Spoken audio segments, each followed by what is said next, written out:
Isang magandang araw mga kasari-sari. Ito na naman ang inyong palawin, yung tindera si Ate Tintin. At for today's video, syempre may maganda na naman akong topic na ichichismis sa inyo. Alam ko yung iba, gawain na nila ito. Pero syempre sa mga bagong viewers ni Ate Tintin, mga bagong tindero-tindera, o kaya kahit datihan ka pang tindero-tindera na makaka-relate ka sa topic ni Ate Tintin, huwag mong kalimutang mag-subscribe. Please lang. At syempre, i-like na rin ang aking video kung isa ka sa mga nakaka-relate. At eto na, umpisa na natin ang real talk at masaya nating chismis. Magandang araw mga kasari-sari. Sa mga bago pa lang sa aking channel, ako si Ate Tintin, ang inyong palawan niyang tindera. Syempre, bago tayo mag-umpisa sa ating topic, nais ko munang mag-shoutout, no, mga kasari. Gaya ng lagi kong ipinapangako sa inyo na kapag kayo ay mahilig mag-comment sa video ni Ate Tintin, isa kayo sa masya-shoutout niya. Ito yung mga nag-comment ng mga nakaraan. Siyempre, special sa aking puso, si Ma'am Glory Cortez. Ma'am Glory, shoutout sa iyo. And then hindi ko alam kung si Sir Bite o Sir Bite or si Ma'am Dom Dandy, shoutout sa iyo. Dom Dandy, si Yuki Chili, si Sir Neil Mendoza, si Ma'am Alea Grace Vergara, si Ma'am Ellen Pilar na always pong nanonood at syempre lagi nagko-comment kay Ate Tintin, kaya hindi siya mawala-wala sa shoutout portion ni Ate Tintin. And then si Sir Fernando Oila. Lahat ng mga yan nakaka-relate doon sa ichinismis ni Ate Tintin ukol sa tindahan, mga nangungutang.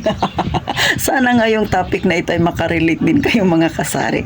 So ito na, no, mga kasari. Isa ka ba sa mga may tindahan na gusto ring mabilis na lumago ang iyong tindahan? O kaya naman datihan ka ng may tindahan pero malago ng yung tindahan, gawain mo rin ba ito?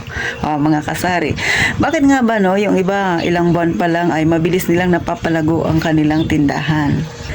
Pero yung iba naman, pansinin nyo, matagal na nagtitindahan, pero ang itsura ng tindahan nila, kung ano sila nag-umpisa hanggang ngayon, ilang buwan na, o yung iba naman, naka-2 taon na, ganun pa rin ang itsura. Parang hindi nagbago, kasari. Pero syempre, ang pagchichismisa natin, paano mo ba mabilis mapalago ang iyong munting tindahan? Lalo na sari-sari store, kagaya ng kay Tintin, no? So, isa lang ito sa mga naobserbahan ko, mga kasari, simula nung ako'y nagtindahan. Ready na ba ang lahat? Number 1 dyan, kaya mabilis napapalago ng isang tindera ang kanyang tindahan. Syempre, siya ay mapagmasid sa kanyang item. Alam niya yung mga fast moving niya. Kaya, kung kayo na-identify nyo na yung mga item ninyo na fast moving yan, dapat hindi kayo nawawalan yan ng stock. Kasi, syempre, yan ang mabenta sa'yo. Paano kung wala kang stock niyan? Laging absent sa tindahan mo. Syempre, lilipat yan ang iyong customer sa ibang tindahan, mga kasari. Kaya, dapat talaga pag fast moving ang item na yan, dapat marami tayong stock. Mga tindera huwag kakalimutan, lalo na yung mga bago pa lang sa pagtitindahan.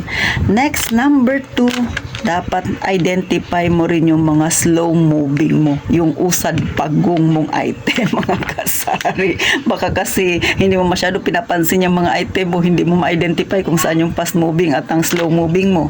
And then doon sa slow moving mo, doon ka nagtambak ng paninda. Yung fast moving mo, hindi mo tinatambakan ng paninda, nagkabaliktad na, mga kasari.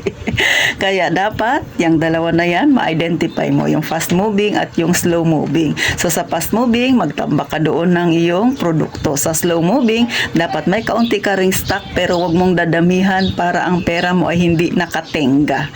Mga kasari. Next, pang number 3 na dapat meron ng isang tindera na gusto niyang mapalago ang kanyang tindahan, dapat ay sa pricing. So lagi ang pricing ay present yan, mga kasari. Sa lahat ng ginagawa mo sa iyong tindahan, kung gusto mong mapalago, dapat pricing. Baka may magsabi, okay naman yung pricing ko, Ate Tintin. Okay nga, sobrang baba. Tapos hindi mo pa isinasama yung pamasahe mo. Dapat kabilang yan. Diba? Yung mga gastusin mo sa tindahan, kabilang yan. Nagpatong ka ng iyong presyo sa iyong paninda, piso. Pero yung gastusin mo naman nasa 3 piso. So hindi mo mababawi yun, mga kasari. Dapat ay alam mo kung magkano yung ginagastos ng iyong tindahan. Isa pa, kailangan mong mag-ipon, kasama din yun dahil meron tayong binabayaran tuwing taon-taon. Ano ba yan? Syempre yung ating nakikita nyo yan sa likod, permit. Kaya dapat ang isang tindera pagdating sa computation ay marunong siya. Mga kasari, huwag niyong kakalimutan yan. Kaya kung ikaw gusto mong magkaroon ng tindahan, ay pag-aralan mo muna ang paano mag-compute, paano magdagdag, kung sa interes ka nakabase, magpaturo mga kasari. Madali lang naman yan matutunan, no? Hindi naman yan sabing komplikado masyado. Dapat lang alamin mo lang talaga. Ano ba yung mga dapat mong ibawas, dapat mong idagdag, kasi syempre may mga gastusin. Kailangan mo ring mag-ipon sa iba't ibang mga gastusin ng yung tindahan, gaya ng permit at kung ano-ano pa na hinihingi minsan ng gobyerno sa atin. So baka may magsabi, Ate Tintin, maliit lang naman yung tindahan ko, hindi naman kasing higpit nang dyan sa inyo. Well, mas maganda na yung maging handa ka. Tandaan, walang pinipiling araw minsan ang pag-iikot ng mga taga City Hall sa kung kailan sila mag-iikot. Kaya kung ikaw wala pang permit, mas maganda na ring handa ka, di ba? Para in case of emergency, meron kang madudukot. Kung sakaling sabihan kanila na kailangan kumuha ka na ng permit, abay, meron ka kaagad na madudukot. At kung sakali naman, hindi ka naman naikutan dyan, wala ka pa ring permit, di maganda, dahil yung naipon mo, pwede mo pa siyang idagdag sa savings mo. Diba mga kasari? So, yun ang payo ni Ate Tintin. And syempre, lastly mga kasari, dapat madiskarte ka. Yung diskarte mo, syempre, classmate yan ng kasipagan. Syempre, pag madiskarte ka, hindi ka lang nakabase sa mga ganyang klaseng paninda, dilata, mga kape, o diba, pangkaraniwan na yan. Mag-isip ka rin, ano pa ba ang pwede mong idagdag sa iyong tindahan? Lalo na pag mararanasan mo na talaga yung tumal. No? Kailangan mag-isip ka talaga ng mga strategy at mga item na pwede pang idagdag sa iyong tindahan. So, ganon yung isang tindera. Kasi nga, hindi lang siya pwedeng nakapokus sa iisang item lang o kaya sa masyado ng common na item. Dapat may bago rin sa kanyang paninda.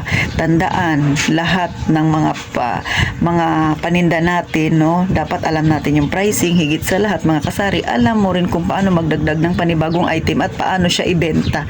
Discarding malupit ang kailangan para mas mapabilis nating mapalago ang ating tindahan. So, paano? Hanggang dito na lang si Ate Tintin. Sana kahit paano nakakuha kayo ng diskarte, lalo na sa mga baguhan pa lang sa pagtitindahan. At syempre sa mga datihang nagtitindahan naman, alam na nila ang diskarte binabanggit ng inyong palawenyang tindera. Magkita tayo sa susunod na vlog na Ate Tintin. Huwag kalimutang mag-subscribe at kung gusto mong ma-shoutout, mag-comment ka dyan sa baba mga kasari. At syempre, gaya nga ng palagi kong sinasabi, mag-iingat tayong palagi mga kasari.